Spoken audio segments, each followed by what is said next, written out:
మంచిర్యాల జిల్లా మందమరి మండలంలోని సండ్రోనిపల్లిలో అన్నను హత్య చేశాడు తమ్ముడు.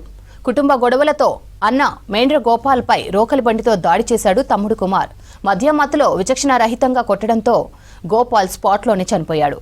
కుమార్ను పోలీసులు అరెస్టు చేశారు. హత్యపై కేసు నమోదు చేసి దర్యాప్తు చేస్తున్నారు.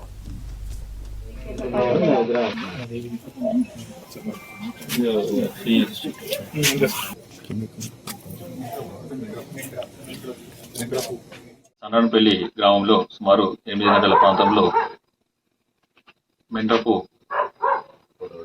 గోపాల్ అనే వ్యక్తి చంపబడ్డాడనే సమాచారంతో మేము ఘటనా స్థలానికి రావడం జరిగింది.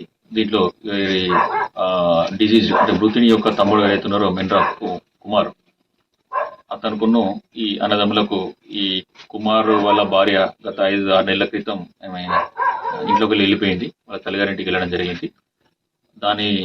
వాళ్ళ భార్య వెళ్ళిపోయినందుకు వాళ్ళ అన్న మెండ్రపు గోపాల్ మరియు గోపాల్ భార్య గంగు చేపట్టి వెళ్ళిపోయిందనే ఉద్దేశంతో బాగా తిట్టినందుకు ఎవరైతే మృతుడు ఉన్నాడో అతను కట్టె తీసుకుని తన దగ్గరికి వచ్చినందుకు ఈ ఎవరైతే నిందితుడు మెండ్ర కుమార్ అతను రోకల బండతోని తన తల మీద కొట్టడంతో చనిపోవడం జరిగింది.